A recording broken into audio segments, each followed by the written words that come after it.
सभी बुद्धजनों को, सभी प्रबुद्धजनों को, सभी ज्ञान प्रेमियों को, सभी तत्वदर्शी जिज्ञासुओं को और सभी गीता प्रेमियों को मेरी ओर से और मेरी संस्था डूअर्स पैराडाइज फाउंडेशन के सभी सम्मानित सदस्यों की ओर से आप सभी को सादर जय श्री कृष्ण।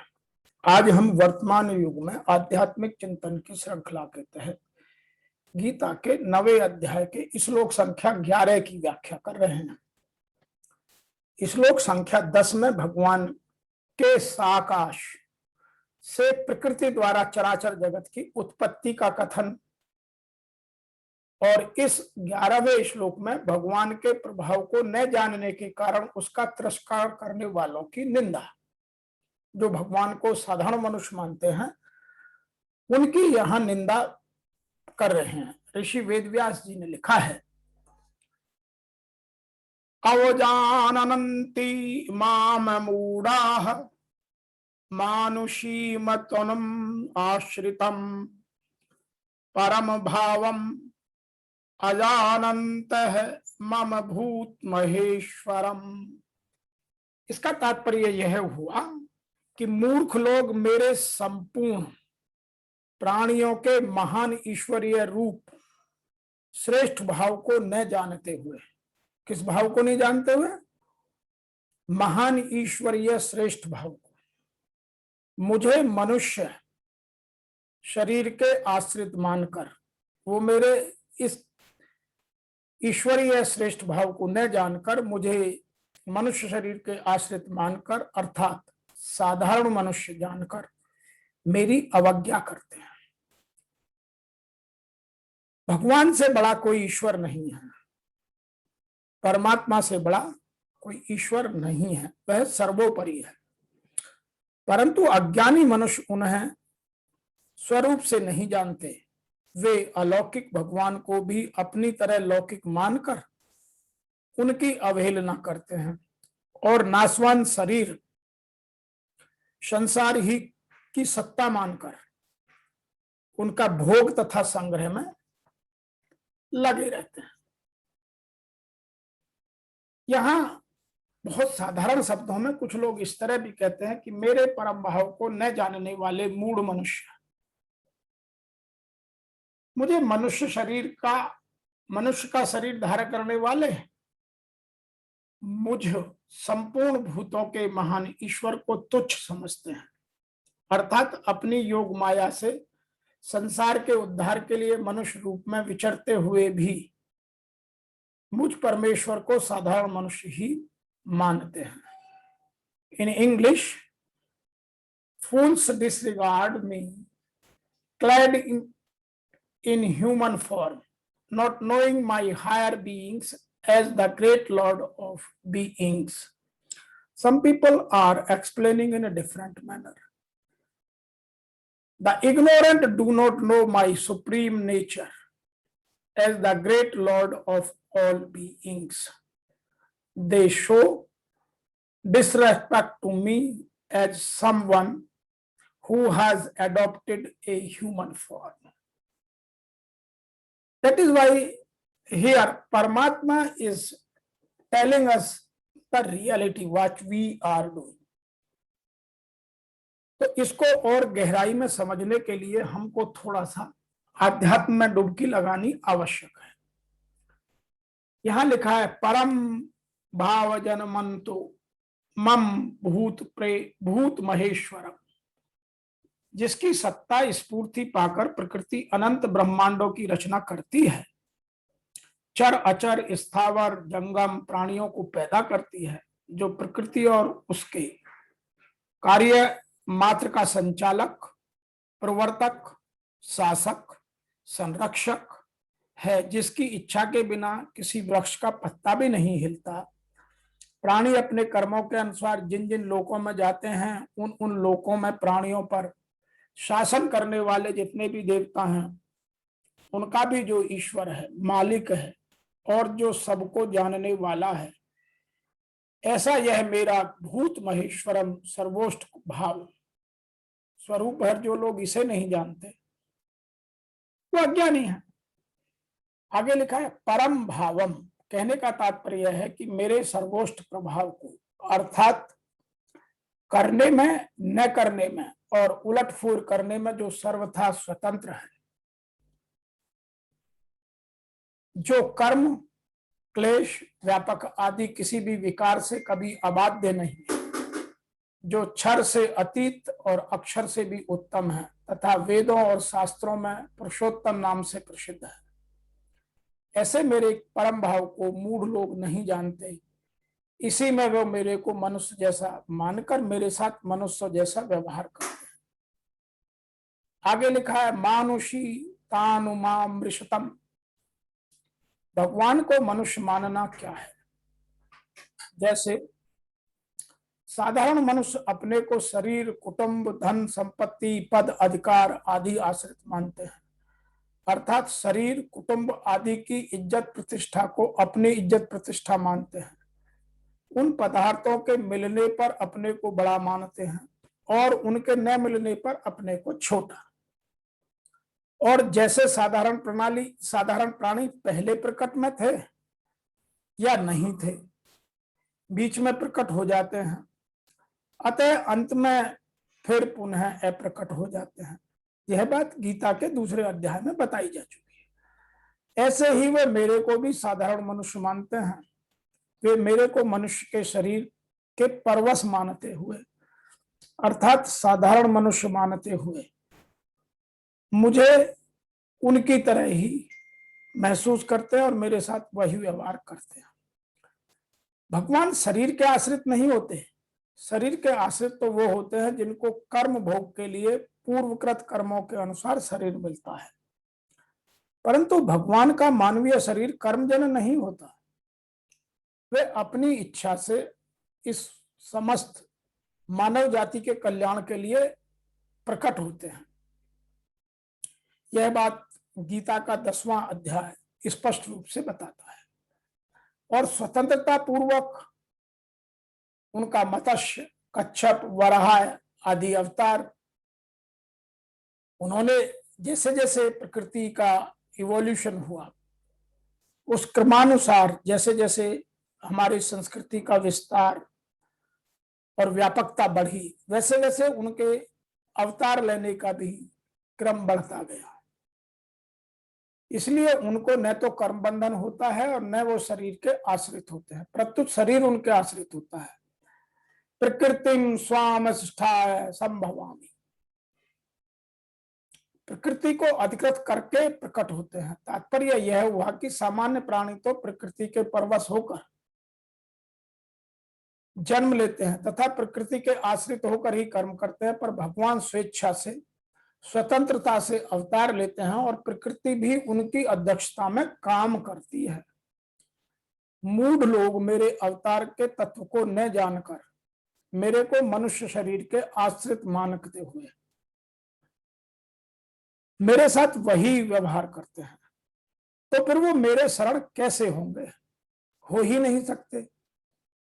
यही बात तो भगवान ने 7वें अध्याय में की कि बुद्धिहीन लोग मेरे अज अविनाशी परम भाव को न जानते हुए मेरे को साधारण मनुष्य मानते हैं। यह 7वें अध्याय के 24वें और 25वें श्लोक में बात आई।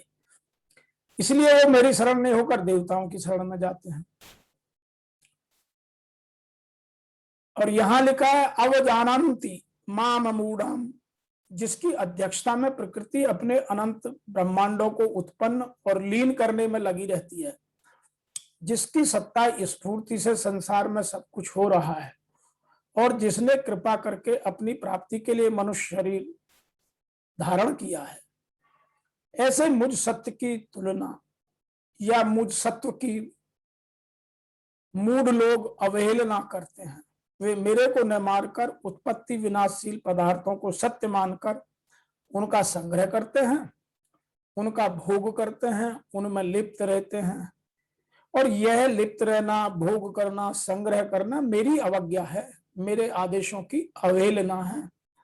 मैं जो लोग बहुत भोग करते हैं, जो भोगी हैं, जो बहुत लोग संग्रह करते हैं, लालची हैं, जिनके पेट की भूख तो मिट जाती है लेकिन मन के भूख कभी नहीं मिटती, जो और इकट्ठा करो और बड़े बनो और मान सम्मान पाओ, तो वो सब मेरी अवहेलना करते हैं। इस अध्याय के चौथे श्लोक से और 10वें श्लोक तक जिस परमात्मा का वर्णन हुआ है उसी परमात्मा को इस श्लोक में माम कहा गया है। अतः भगवान ने यहाँ स्पष्ट रूप से समझाने की बात की है कि ज्ञानी लोग तो मुझे भगवान मानते हैं और अज्ञानी मुझे साधारण मनुष्य मानकर मेरी बात को नहीं समझते।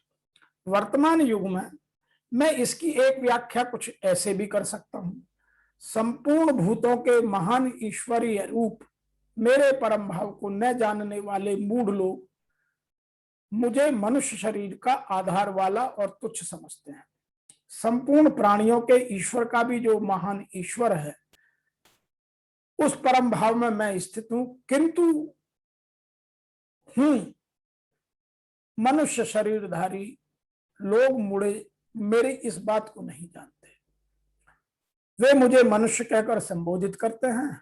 उनका भी दोष क्या है? जब वे दृष्टिपात करते हैं तो महापुरुष का शरीर तो दिखता नहीं, वो कैसे समझेंगे कि आप महान ईश्वर में स्थित हैं और क्यों नहीं दिख रहे हैं? तो यदि हम किसी दिव्य आत्मा को देखना चाहते हैं तो हमें दिव्य दृष्टि चाहिए। इन चर्म चक्षुओं से हम उनके दर्शन नहीं कर सकते। तो यहाँ एक व्याख्या और लोग जो थोड़े से आध्यात्म से जुड़े हुए हैं और वर्तमान में अपना तत्व का दर्शन के लिए जिज्ञासु हैं, प्रयासरत हैं, वो कुछ इस तरह करते हैं। ईश्वर या नियंता अनेक हैं और वे एक दूसरे से बढ़कर प्रतीत होते हैं। भौतिक जगत में सामान्य प्रबंधकारियों का कोई न कोई निर्देशक होता है, जिसके ऊपर एक सचिव होता है, फिर उसके ऊपर मंत्री, उसके ऊपर राष्ट्रपति होता है। इनमें से हर एक नियंत्रक होता है, किंतु एक दूसरे के द्वारा नियंत्रित होता है। ब्रह्म संहिता में कहा गया है कि कृष्ण परम नियंता है। निसंदेह भौतिक जगत तथा वैकुंठ लोक दोनों ही में कई कई निदेशक होते हैं। यह एक हायरार्की है, इसको हमें समझना होगा। लेकिन परमात्मा सबसे ऊपर की हायरार्की पर बैठते हैं, किंतु परमात्मा परम नियंता है, ईश्वर परम, और शरीर और उनका शरीर सच्चिदानंद रूप अर्थात अभौतिक है। पीछे के श्लोकों में जिन अद्भुत कार्यकलापों का वर्णन हुआ वे भौतिक शरीर द्वारा संपन्न नहीं हो सकते। कृष्ण का शरीर सच्चिदानंद स्वरूप है। यद्यपि वह सामान्य व्यक्ति नहीं है, किंतु मूर्ख लोग उनका उपहास करते हैं, उन्हें मनुष्य मानते हैं और उनके शरीर यहाँ मानुषीम कहा गया है, क्योंकि वो कुरुक्षेत्र युद्ध में एक राजनीतिज्ञ और अर्जुन के मित्र की भांति सामान्य व्यक्ति बनकर कर्म करते हैं। वे अनेक प्रकार से सामान्य पुरुष की भांति कर्म कर रहे हैं, किंतु उनका शरीर सच्चिदानंद विग्रह रूप है। इसकी पुष्टि वैदिक साहित्य में हुई है। सच्चिदानंद रूपाय कृष्णाय, ऐसा हमारे शास्त्रों में लिखा हुआ है। मैं भगवान कृष्ण को नमस्कार करता हूं जो सच्चिदानंद रूप है। और जो गोपाल तापनी उपनिषद है उसमें लिखा है, वेदों में ऐसे अन्य वर्णन भी मिलते हैं।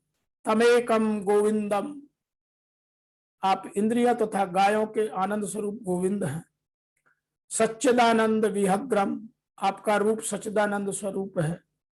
तो ये ऐसे बहुत सारे उदाहरण हमारी विभिन्न धर्म शास्त्रों में मिलते हैं।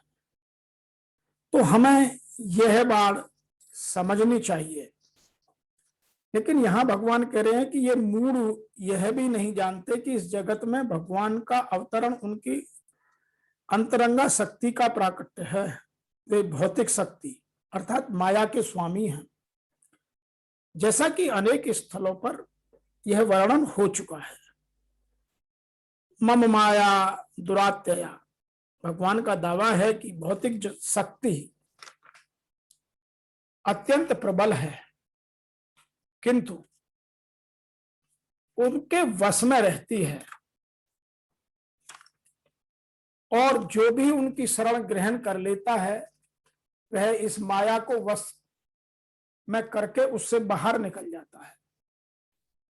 तो यहां हमें यह चीज समझनी पड़ेगी और जाननी पड़ेगी। हम यदि नहीं जानते हैं तो यह हमारी मूढ़ता है। कतिपय लोग श्री कृष्ण का उपहास करते हैं, उन्हें मायावादी दर्शन से प्रभावित मानते हैं, और वो उनका ठीक से मूल्यांकन नहीं करते। जैसे दुर्योधन, जैसे कंस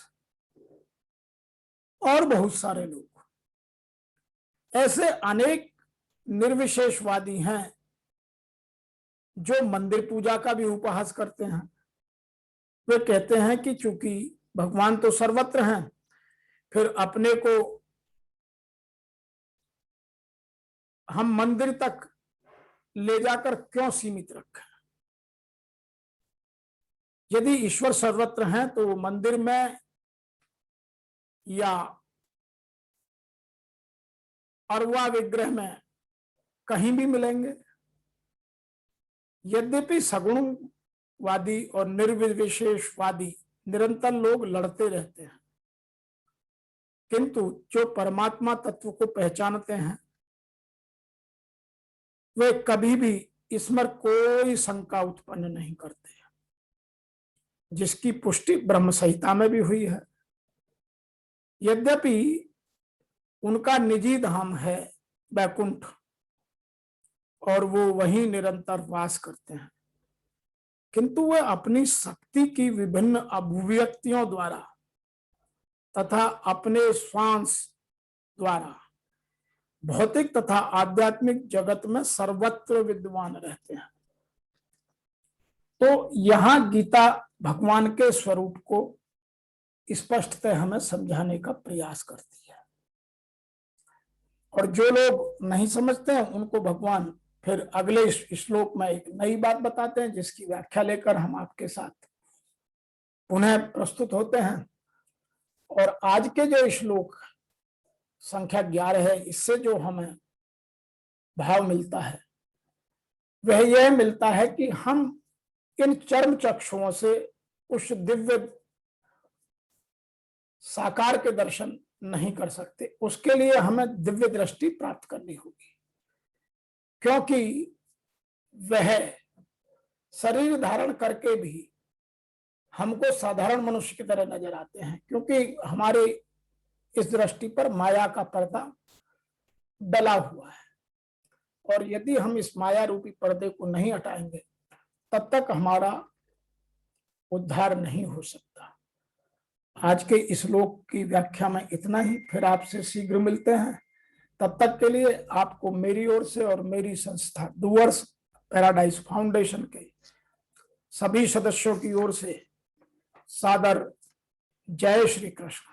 ओम नमो भगवते वासुदेवाय नमः।